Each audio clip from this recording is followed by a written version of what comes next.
Magandang araw at mapagpalang umaga naman po sa ating lahat mga kayumot. Welcome back naman po kayo sa aking munting YouTube channel. So ngayon po ay araw ng Huwebes at sa January 23 na po tayo. Yan. At dahil nga wala kaming pasok kay Ma'am Jane kasi pinatigil muna, ay ang content natin ngayon ay kung ano magagawa lang dito sa Kampapanalig mga kayumot. Linis-linis. So yan, unang pasalamat ko rin po sa inyo na kahit sa ganitong content ay pinapanood nyo po itong aking munting YouTube channel yan. Maraming salamat po. Kaya tara na mga kayumot, simulan na natin kung anong magagawa natin dito sa Kampapanalig.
Puno na.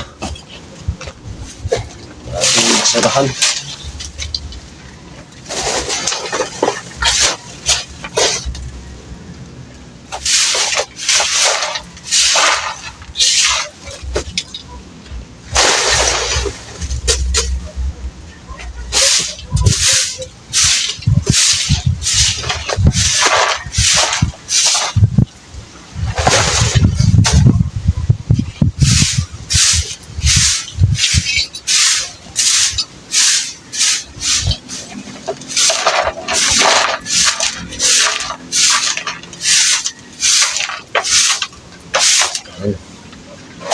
Ayos.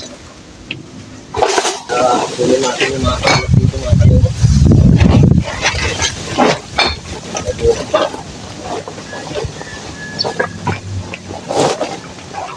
Buti pa. Kunin natin yung bote. Iwalay natin.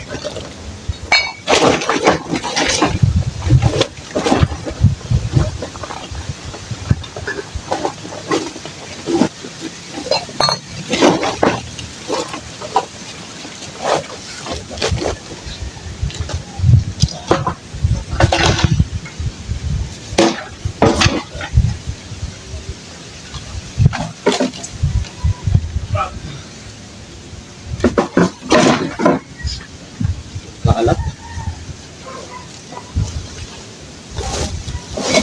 Ito yung sanhi ng pag ng mga ahas.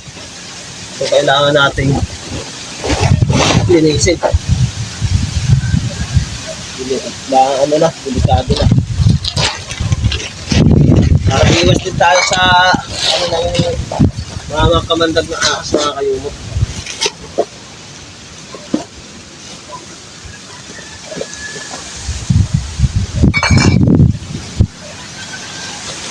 Yung mga sako, pwede pa naman itong magamit.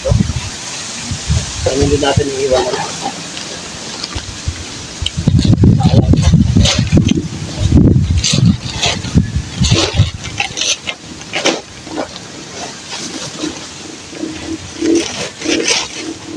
At mapunta siya sa magandang lalagyan lang ng mga sako. Also,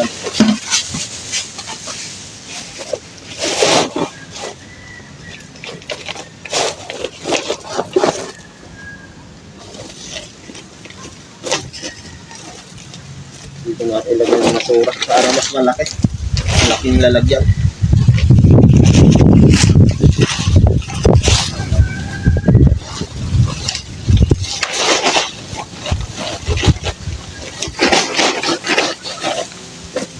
Sina Kuya at si Pare Kanoy pumunta ng boundary mga kayumot. Panoorin nyo na lang sa vlog nila.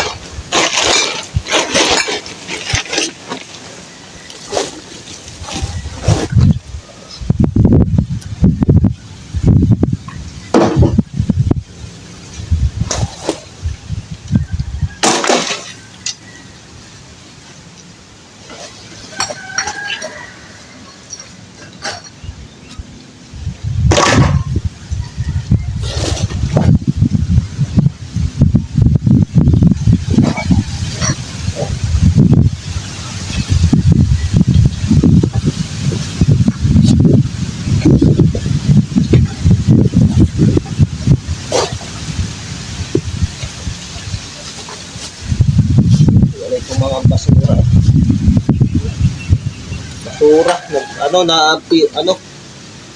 Halo-halo na yung mga bote.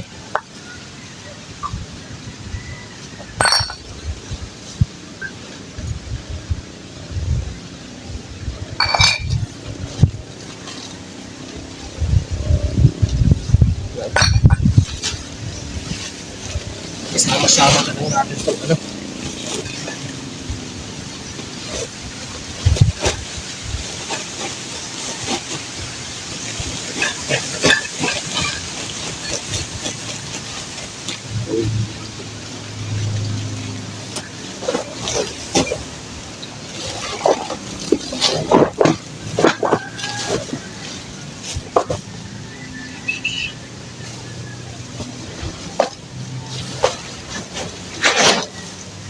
Baka hanapin niya. Oh, mga sako pa to. Dito na natin ilagay itong sako para isang lalagyan.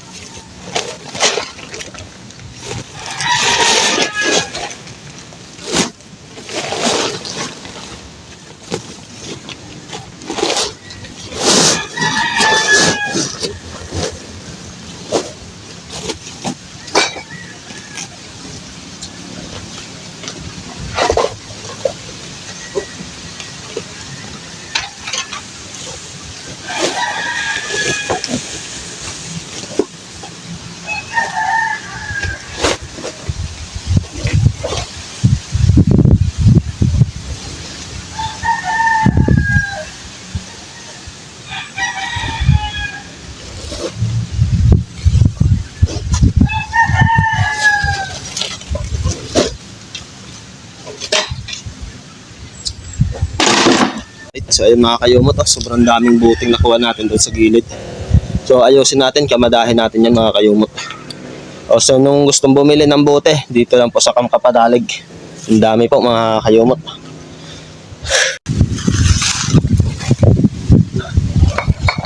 Ayusin natin mga kayumot.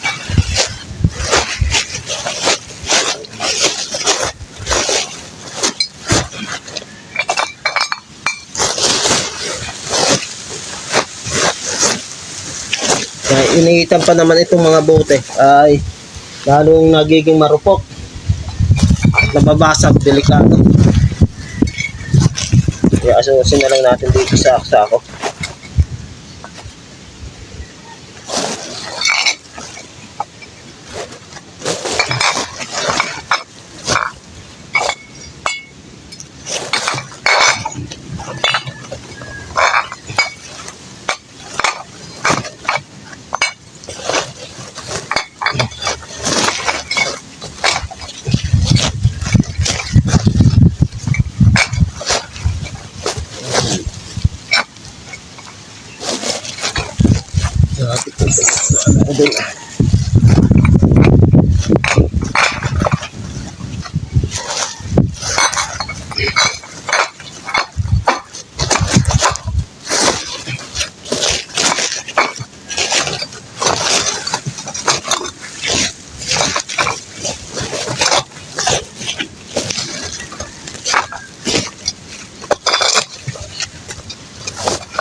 Anim.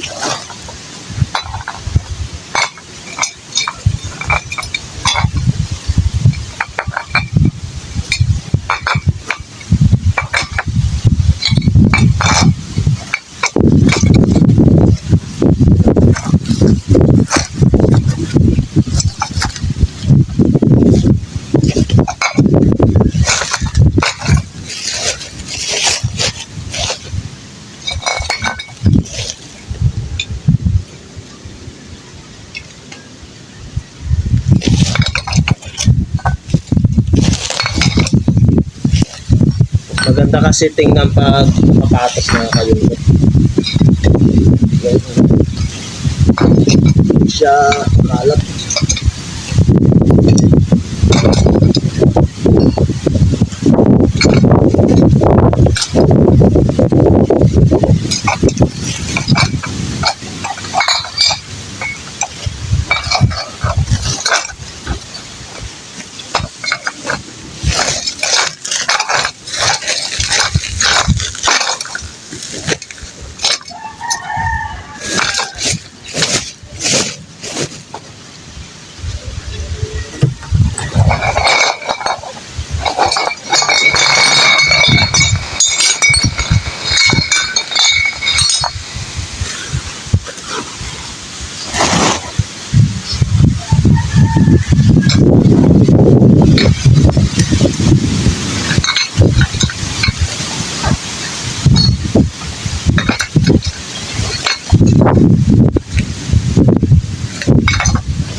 So ayan mga kayumot, yung pinakamaraming buti dito si Kuya Boy. Bawat punta talaga dito yun, hindi kailangan hindi uminom eh.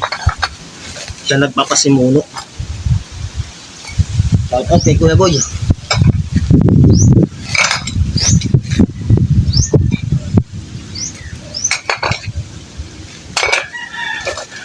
Yung ibang buti dito, matagal na oh. Wala pa ata ako dito eh. No? Naitin na.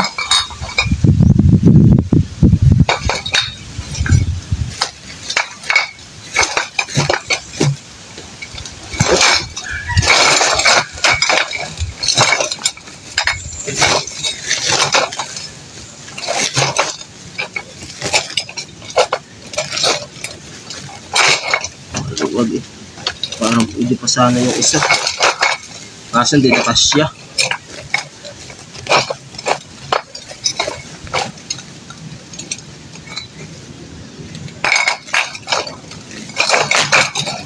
Ay, sira ang sako.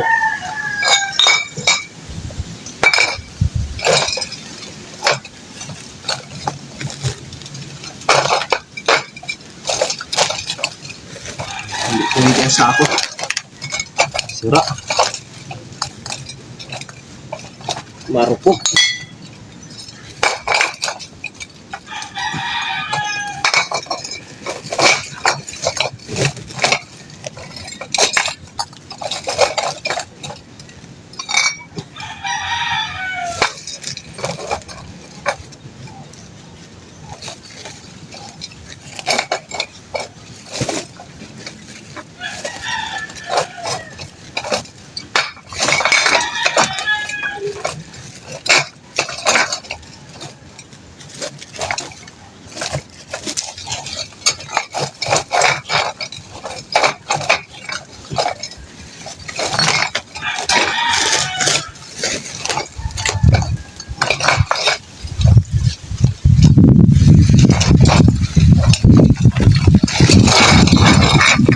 mga kayumot, nilipat ko sa ng sako. Marupok na kasi oh.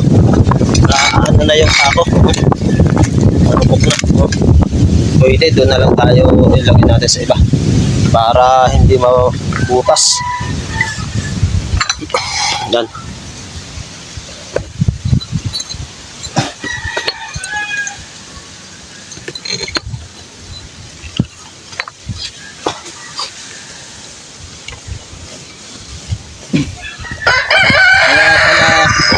Maluwag siya, babanat, marunong.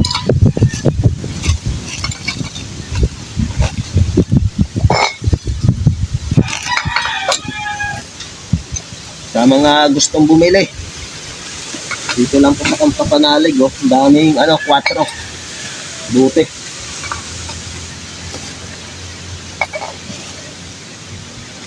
Ganun talaga pag maraming napuntang bisita, mabait yung nakatira. Kaya kailangan mag-enjoy. Kaya naiipon yung mga bote mga kayumot. Pero karamihan talaga dito may bote si Kuya Boy mga kayumot. Shoutout kay Kuya Boy talaga. Kuya Boy, peace. Peace tayo Kuya Boy ha. Joke lang yun mga kayumot.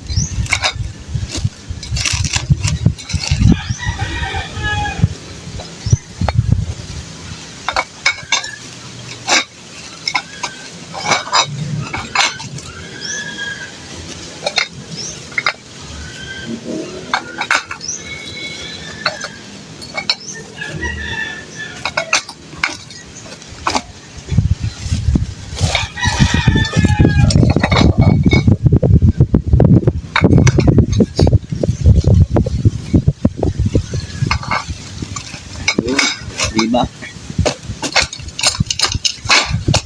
Nanti ko, dapat pumantay.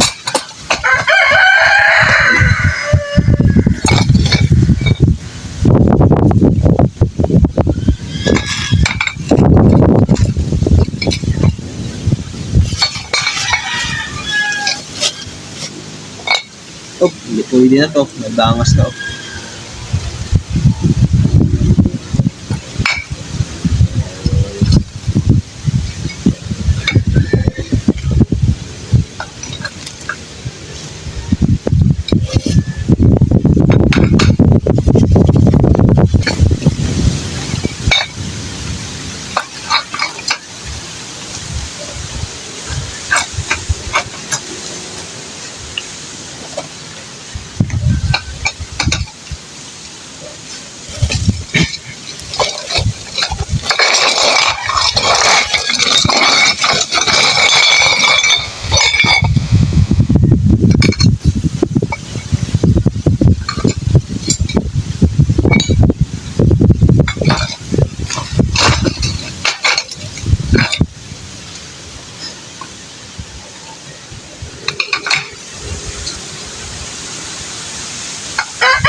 Ito gamas ba?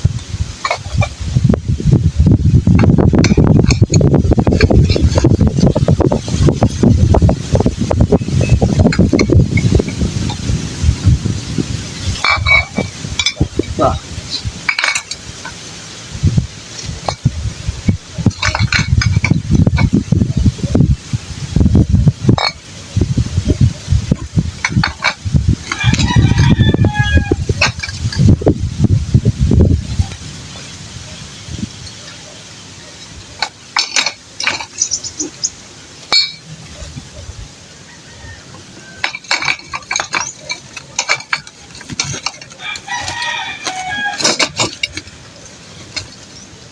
Dapat maestro.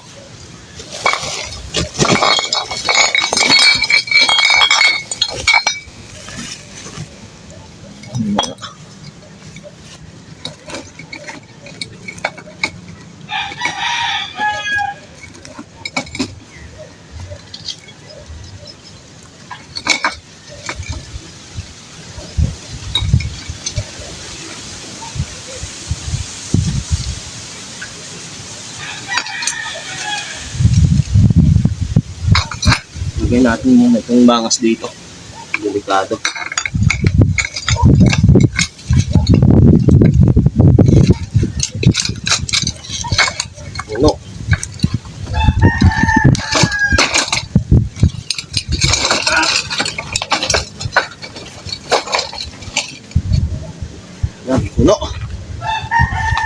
So yun mga kayumot, wala na dito yung mga tambak ng sako at mga bote. Inayos na natin. Ito na po yung mga bote. Yan. Diyan sa kabila. At ito yung isa, yung puno. Right. Yan, at least nalinis-linisan natin dito mga kayumot. Kahit papaano. Hindi naman talaga natin totally malinisan ng ayos yan kasi nagpapaayos pa ng bahay sa Idol Kapanalig. So dito lang natin itatambak mga kahoy. Right. Yan yung bote ng bilog mga kayumot. Isang 4 na puno na. Meron po itong iba-iba na bote. At ito meron pa ditong 4. Yan. At yung isa nandun sa baba. Alright mga kayumot, so yan yung nahakot natin. So hindi ko naman binidyohan yung pagputol nito. Kasi nakahiga lang naman, linagari ko lang. Yung pinagpaputol-putol ko lang na medyo tama lang sa haba para hindi tayo mahirapang maghakot.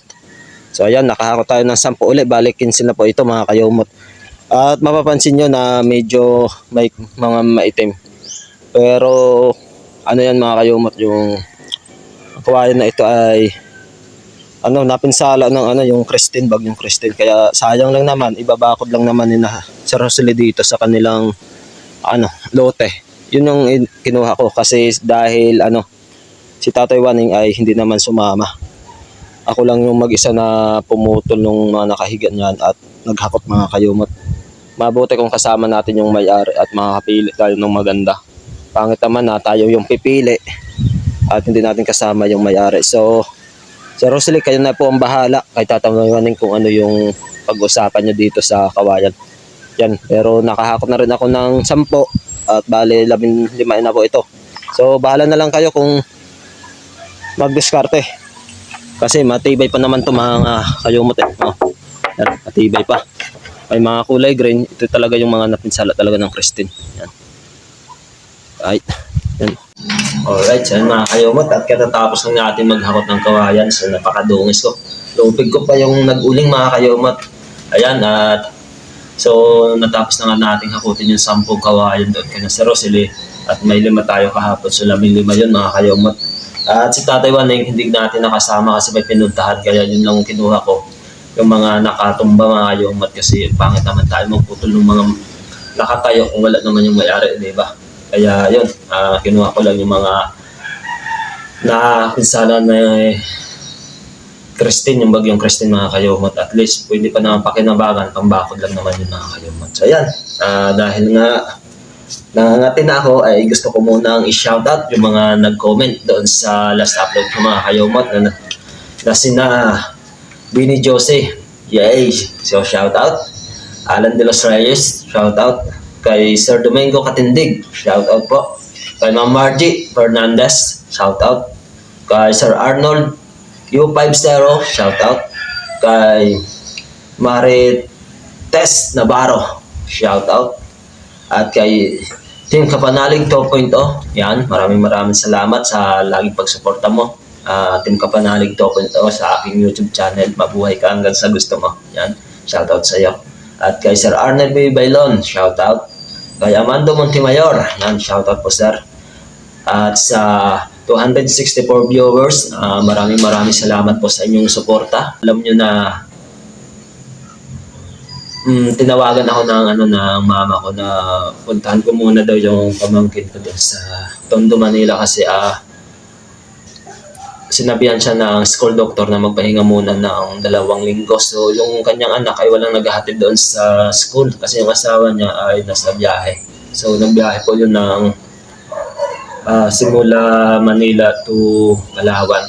Cargo sila ngayon pero wala doon. Kaya walang naghahatid. Kailangan makapahinga sa pagtuturo ng pamangkin ko.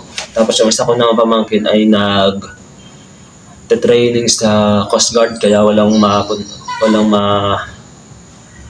paghabilin yung bata sa paghatid at sundo doon sa school. Grade 1 pa naman yung batang yun. Kaya ako yung tinawagan. So hindi ko pa naman yun sinasabi kay kuya. Alam ko naman na maunawaan ni kuya yun. Kaya sa sunod na araw, sasabihin ko yun. So ayun mga kayumot, sana ay lagi niyo po suportahan na itong aking munting YouTube channel. Lalong-lalo na po dito sa aming Team Kapanalig. Bawat isa po sa amin. Suportahan niyo po upang mag-grow ang aming mga munting YouTube channel. Yan mga kayumot, maraming salamat po talaga sa inyong mga suporta hanggang sa muli nating kita sa aking next upload mga kayumat. Hanggang dito na lang. Lagi po tayong magdasal. God bless you all. At bye-bye po.